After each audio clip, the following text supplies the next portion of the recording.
Hi friends, it's Marie with Living Felt, and today we are going to card art bats. In this video, we're going to go over the basics of carding an art bat. We'll be working on our Fancy Kitty model Little Tom, which is motorized and just a dream to card on, but the same principles will apply if you're working on a manual carder as well. And of course, we'll be working with our 19.5 micron merino top and some delicious fibers. I will show all of those to you, and together we are going to make these dreamy little bats.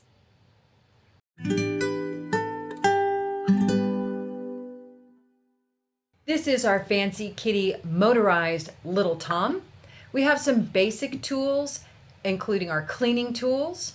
We have fine 19.5 micron merino tops, and then we have some lovely luster fibers to choose from as well.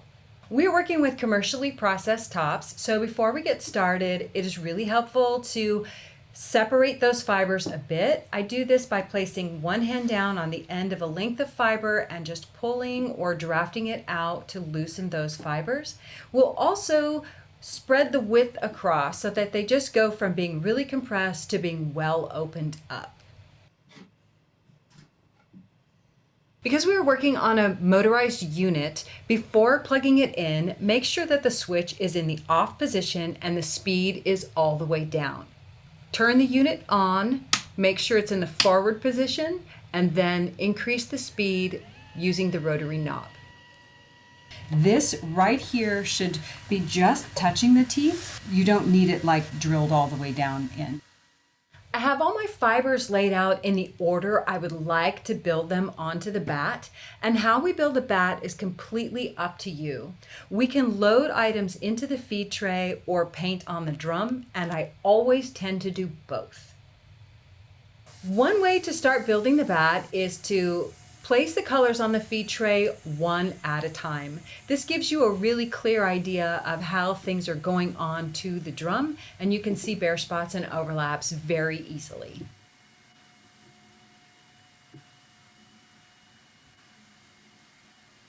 You'll notice that we're starting our art bat by loading the drum with wool first. We really want to build a nice solid foundation of wool fiber onto the drum.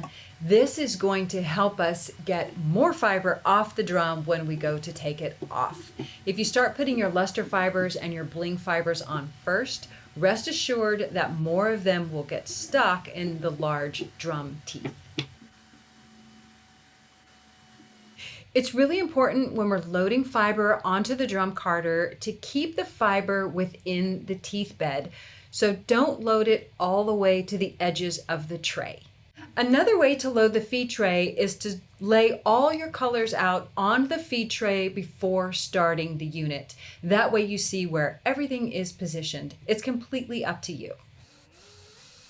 From time to time, as you're feeding fibers into the tray, you may notice that the liquor in, or the small drum, which feeds the larger drum, grabs onto your fibers more quickly than you anticipated. They might go sideways and they might get a little swirled up. Don't worry about it. You'll use your burnishing brush to just compact everything down onto the larger drum.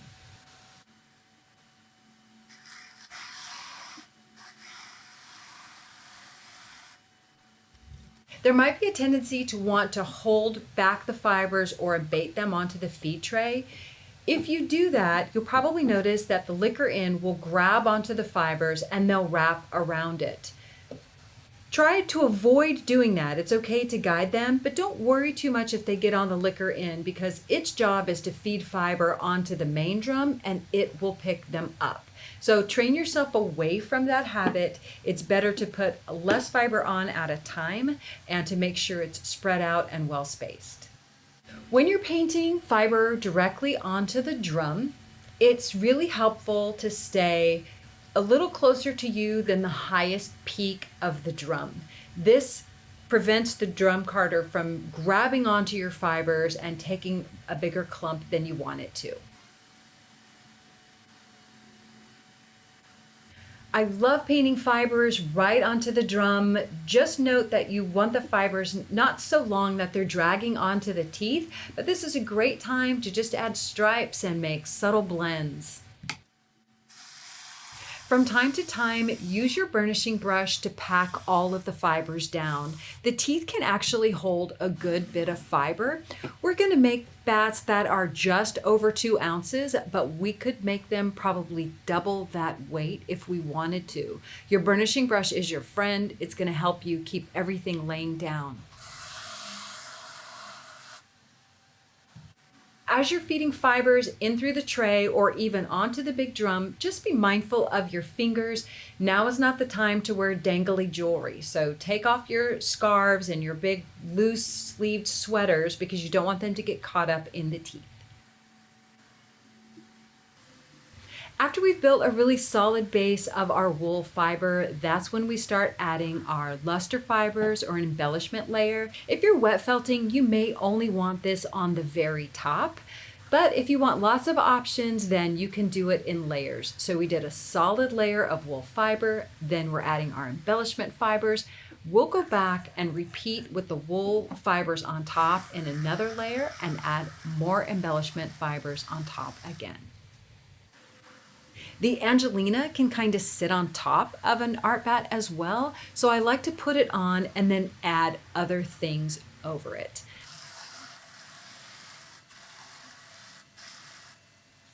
The sari silk waist adds delicious texture and can also help trap down those Angelina fibers and make them lay down a bit as well.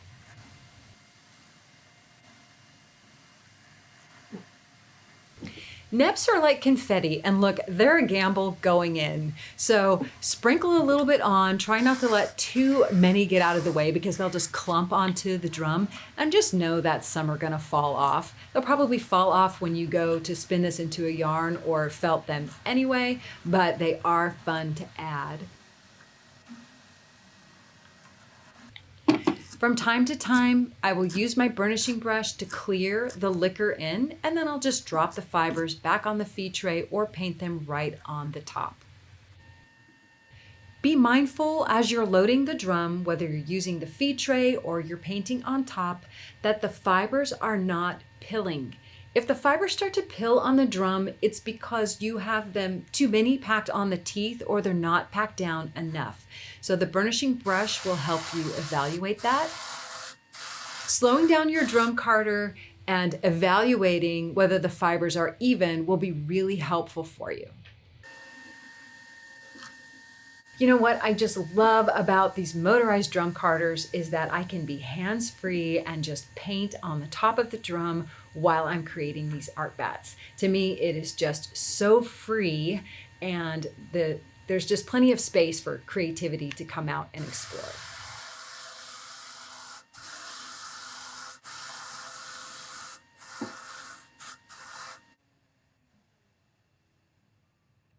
If you want your bat to look really blended, then continually alternate between 2 colors side by side. Or when you put it on the feed tray, just stretch it across its color place and the color next to it.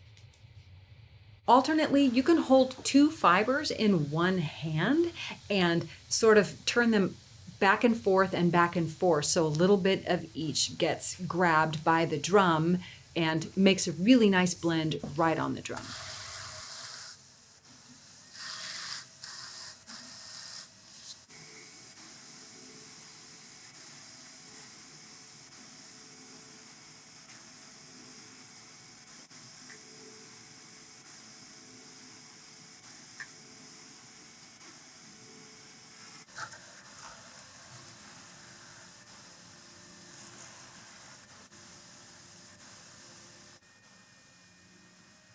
While we're working, the packer brush that is built into your unit will help keep those fibers compressed, but it doesn't always do the job all by itself. That's why we use the burnishing brush.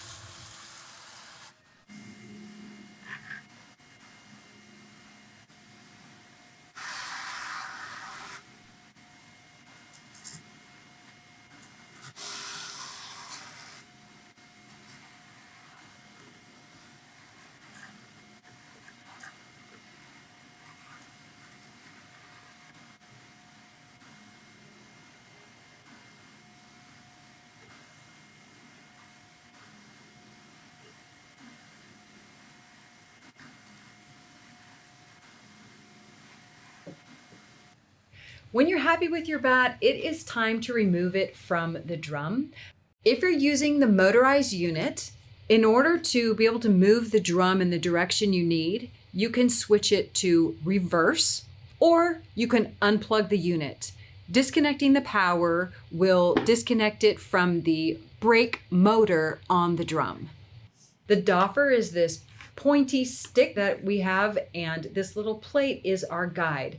You only want to use your doffer stick on this metal plate so that you don't ruin the carding cloth on your drum carder. Take as much time as you need to completely clear all fibers that are running along that plate. Continue going in multiple passes until you've cleared them all, but you don't have to try and rip through all the layers at one time. Use the burnishing brush or another brush to coax the fibers off of the teeth and bring them down to this wooden edge or the wooden box of the drum carder. If you pull the batt against this edge, it provides a great tension that really helps release the batt from the drum. Take your time here. Getting all the fibers off is really what you want to do, and I use the little pick that comes with the drum carder to do that. If fibers are left behind, they're gonna hang on to more fibers on the batt. It's like an annoying roll of tape. So take your time here, there really is no rush, and release all the fibers so that when you take your batt off of the drum, your drum is left really clean. This little art batt would be perfect if you're a felt maker, just as your topical surface design so that you don't have all this delicious luster fiber buried in the middle. We made 2 different bats using the same colors.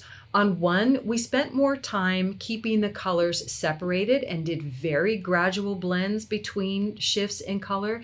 And on the next bat, we alternated and overlapped colors a lot more so that it looked more blended, more light, more flowing.